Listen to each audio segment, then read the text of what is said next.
अस्सलाम वालेकुम dear students, hope so कि आप लोग बिल्कुल खैरियत से होंगे। Ninth class math exercise 1.6 most important exercise है फर्स्ट चैप्टर की एंड मोस्ट इम्पॉर्टेंट क्वेश्चंस हम लोग सॉल्व करने जा रहे हैं।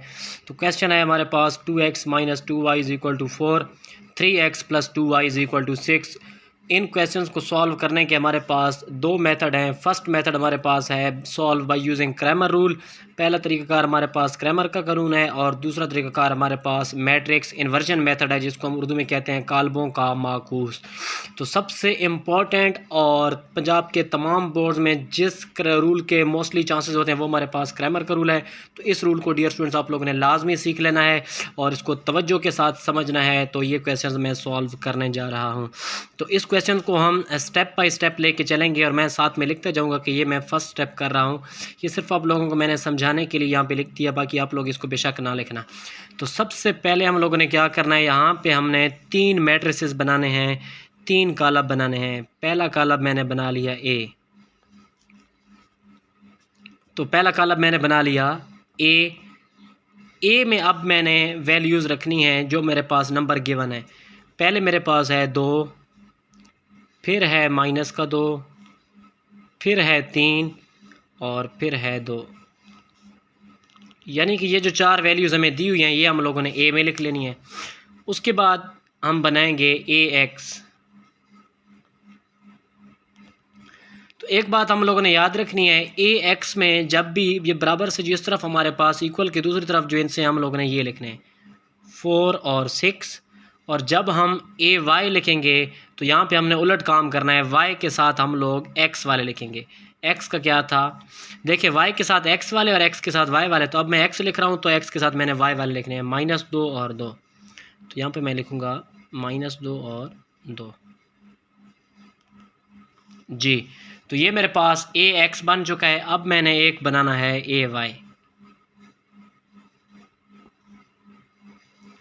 जी। तो ए वाई बनाने के लिए इक्वल से इस तरफ जो हमारे पास इनसे हैं उनको हम लोग अब बाद में लिखेंगे। ए एक्स में याद रहे हमने पहले लिखे हैं, तो ए एक्स में हमने पहले लिखे हैं, ए वाई में हम बाद में लिखेंगे। जब एक्स के साथ हम लोगों ने वाई वाले डिजिट लिखे हैं तो वाई के साथ हम एक्स वाले लिखेंगे। तो अब मैं वाई को लिख रहा हूँ, एक्स के साथ मेरे पास क्या है 2 और 3। तो यहाँ पे मैंने 2 और 3 लिख दिए जी। तो फर्स्ट काम जो है हमारा वो कंप्लीट हो चुका है। हमने जो है तीन कॉलम बनाने थे, तीन मैट्रिक्स बनाने थे, वो हम लोगों ने बना लिए हैं। उसके बाद सबसे पहले हम लोगों ने अब नेक्स्ट स्टेप जो है हमारा, जिसको मैं स्टेप नंबर 2 लिख रहा हूँ, हम लोगों ने इन तीनों के डिटर्मिनेंट फाइंड करने हैं, तीनों के मक्ते फाइंड करने हैं।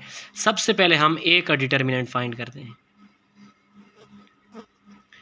ए मेरे पास है 2 × 2, डिटर्मिनेंट फाइंड करने के लिए माइनस, और 3 × -2। तो 2 को मैं मल्टीप्लाई करूँगा 2 के साथ तो 4, माइनस और माइनस प्लस हो जाएगा, 3 मल्टीप्लाई करेगा 2 के साथ तो 6। तो मीन्स के ए का जब मैंने डिटर्मिनेंट लिया तो ए का डिटर्मिनेंट मेरे पास, ए का जो मक्ता है वो मेरे पास 10 आ गया।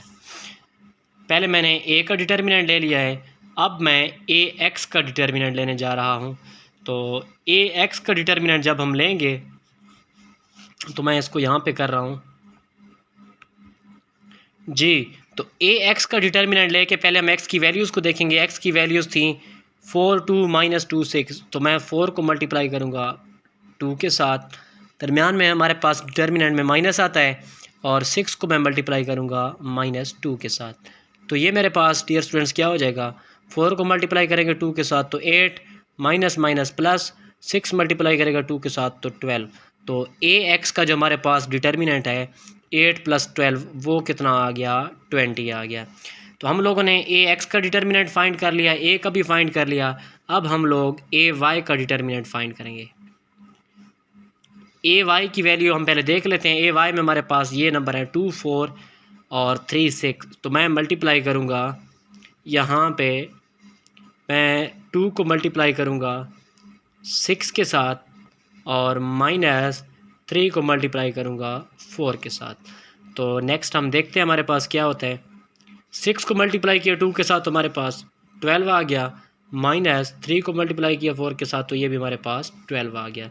तो ए वाई का जो हमारे पास डिटर्मिनेंट आया है वो हमारे पास 0 आ गया जी।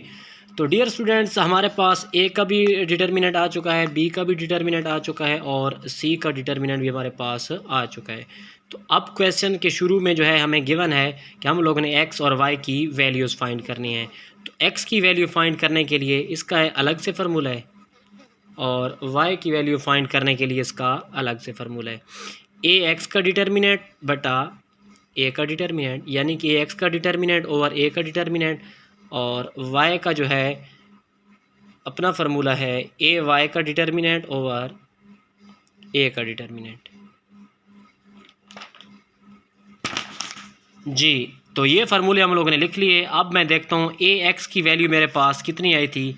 यहाँ पे देखें तो ए एक्स की वैल्यू मेरे पास 20 आई थी। तो एक्स का आंसर निकालने के लिए ए एक्स की वैल्यू हमारे पास 20 मैंने लिख दी, और ए का जब मैंने डिटर्मिनेंट निकाला था तो वो मेरे पास यहाँ पे 10 आया था। तो अब यहाँ पे मैं क्या लिख दूँगा, ओवर 10। तो 20 बटा 10, 20 ओवर 10 हमारे पास किस चीज़ का आ गया, एक्स का आ गया। तो एक्स इज़ इक्वल टू 10 वाला टेबल हम 20 पे लेके जाएंगे तो 2 टाइम, यानी कि एक्स का जो हमारे पास आंसर है वो हमारे पास 2 आ जाएगा। तो सेम इसी तरह अब हम लोगों ने वाई का निकालना है। तो ए वाई का जो डिटर्मिनेंट हमारे पास है वो कितना आया है, 0 आया है। तो ए वाई का डिटर्मिनेंट हमारे पास 0 आ गया, ओवर ए का जो डिटर्मिनेंट है वो हमारे पास 10 है। तो 0 जब डिवाइड होगा 10 के साथ तो आंसर क्या आ जाएगा, 0। तो फाइनल आंसर हमारे पास x is equal to 2 and y is equal to 0। तो ये हमारे पास x का भी आंसर आ चुका है और ये हमारे पास y का आंसर आ चुका है। तो dear student, most important question है, 3 स्टेप्स करने हैं। सबसे पहले आप लोगों ने जिसमें 3 मैट्रिसेस बनाने हैं, 3 कॉलम बनाने हैं, तीनों का डिटर्मिनेंट फाइंड करना है। और थर्ड स्टेप में आप लोगों ने जो है यहाँ पे फार्मूला लगा देना है हमारे पास कि ए एक्स को फाइंड करने का फार्मूला होता है ए एक्स का डिटर्मिनेंट ओवर ए का डिटर्मिनेंट, वाई को फाइंड करने का फार्मूला है ए वाई का डिटर्मिनेंट ओवर ए का डिटर्मिनेंट। तो होप सो कि आज की वीडियो की आप लोगों को अच्छी तरह से समझ आ गई होगी। मिलते हैं नेक्स्ट वीडियो में, तब तक के लिए अल्लाह हाफिज़।